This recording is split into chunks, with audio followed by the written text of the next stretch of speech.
ನಮ್ಮನ್ನ ಕಿತ್ತು ತಿಂತಿರುವಂತಹ, ನಮ್ಮನ್ನ ಆಳ್ತಿರುವಂತಹ ರಾಜಕಾರಣಿ ಎರಡೂ ಪಕ್ಷದವ್ರನ್ನ ಫಸ್ಟ್ ಕಿತ್ತು ಮೂಲೆಗೆಸಿಬೇಕು.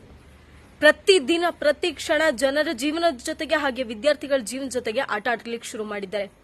ಬಿಜೆಪಿ ಸರ್ಕಾರ ಇದ್ದಂತಹ ಸಂದರ್ಭದಲ್ಲಿ ಒಂದು ಕೂಡ 2 ಲಕ್ಷ ಉದ್ಯೋಗಗಳು ಖಾಲಿ ಇದ್ವು. ಅವರ ಅಧಿಕಾರಾವಧಿಯಲ್ಲಿ ಕೂಡ ಒಂದು ಉದ್ಯೋಗಕ್ಕೆ ಕಾಲ್ ಮಾಡಲಿಲ್ಲ.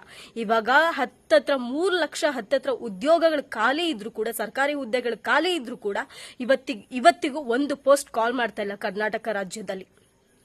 ವಿದ್ಯಾರ್ಥಿಗಳು ಹಗಲು ರಾತ್ರಿ ಕಣ್ಣಿಗೆಣ್ಣೆ ಬಿಟ್ಕೊಂಡು ಒಂದು ಪ್ರದೇಶದಿಂದ ಇನ್ನೊಂದು ಪ್ರದೇಶಕ್ಕೆ ಹೋಗಿ ಎಲ್ಲೆಲ್ಲಿ ಕೋಚಿಂಗ್ ಸೆಂಟರ್ ಇದೆ ಅಲ್ಲಿ ಹುಡುಕೊಂಡು ವಿದ್ಯಾಭ್ಯಾಸವನ್ನ ಪಡ್ಕೊಂಡು ಹಗಲು ರಾತ್ರಿ ಕಣ್ಣಿಗೆಣ್ಣೆ ಬಿಟ್ಕೊಂಡು ನಮ್ಮ ಫ್ಯಾಮಿಲಿನ ಚೆನ್ನಾಗಿ ನೋಡ್ಕೋಬೇಕು, ನಮ್ಮ ಕುಟುಂಬಕ್ಕೆ ಆಧಾರ ಆಗಬೇಕು ಅನ್ನೋ ಕಾರಣಕ್ಕೆ ಒದ್ದಾಡಿ ಹೋರಾಡಿ ಶಿಕ್ಷಣವನ್ನು ಪಡ್ಕೊಳ್ತಾ ಇದ್ದಾರೆ. ಆದ್ರೆ ಇವರ ರಾಜಕೀಯ ಲಾಭಕ್ಕೋಸ್ಕರ ಇಲ್ಲದ ಸಲ್ಲದ ಕಾರಣ ಕೊಟ್ಟು ಇವತ್ತು ಏನು ವಿದ್ಯಾರ್ಹತೆ ಇದ್ರೂ ಕೂಡ ಉದ್ಯೋಗಾಕಾಂಕ್ಷಿಗಳು ಇವತ್ತು ಉದ್ಯೋಗ ಇಲ್ಲದೆ ಅಲ್ದಾಡುವಂತಹ ಪರಿಸ್ಥಿತಿ ಬಂದಿದೆ.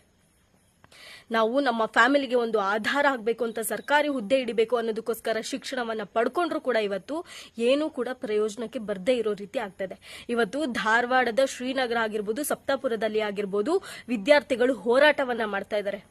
ಎರಡೂ ಪಕ್ಷಗಳು ಕೂಡ ಒಂದೇ ನಾಣ್ಯದ 2 ಮುಖಗಳಿದ್ದಂತೆ ನಟನೆಯನ್ನ ಮಾಡ್ತಾ ಇದ್ದಾರೆ. ದೊಡ್ಡದಾಗಿ ಇವತ್ತು ಹೋಗಿರೋದು ಅಶೋಕ್ ಅವರು ಹೋಗಿದ್ದಾರೆ, ದೊಡ್ಡದಾಗಿ ನಾವೇನೋ ಮಾಡ್ತೀವಿ ಅಂತ ಹೋಗಿ ಹಿಂದೆ ದುಡ್ಸ್ಕೊಂಡು ಬರೋ ಲೆಕ್ಕದಲ್ಲಿ ಬಂದಿದ್ದಾರೆ. ಇವರ ಬಿಜೆಪಿ ಸರ್ಕಾರ ಇದ್ದಂತಹ ಸಂದರ್ಭದಲ್ಲಿ ಆಗಿದ್ದು ಕೂಡ ಅದೇ 2 ಲಕ್ಷ ಉದ್ಯೋಗ ಇದ್ದಾಗ್ಲೂ ಅವರು ಕಾಲ್ ಮಾಡಲಿಲ್ಲ. ಇವಾಗ ಹತ್ತತ್ರ 3 ಲಕ್ಷ ಸರ್ಕಾರಿ ಉದ್ಯೋಗಗಳು ಖಾಲಿ ಇದಾವೆ, ಇವರು ಕೂಡ ಕಾಲ್ ಮಾಡ್ತಾ ಇಲ್ಲ.